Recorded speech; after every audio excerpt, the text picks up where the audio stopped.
We're entering the first week of autumn, and let's take a look back in Toledo history to 1997 as WTOL 11 reporter Kevin Milliken shows us the sights and sounds of fall.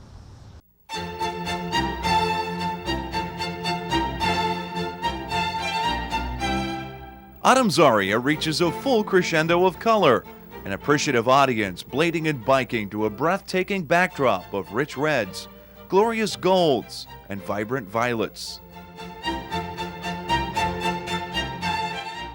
The weather's nice, the air's fresh, and the colors are starting to turn. It's real pretty.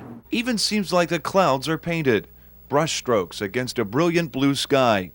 Add the hues on the horizon, a tapestry in the treetops. There's the rusts, there's the golds, there's the bronzes, and the asters that are turning. There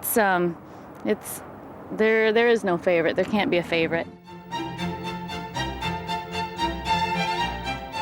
A pumpkin patch of bright and burnt orange, a babbling brook lined by a majestic mosaic, a browning field still stocked with golden kernels of corn, all basking in brightness, adding to the symphonic splendor.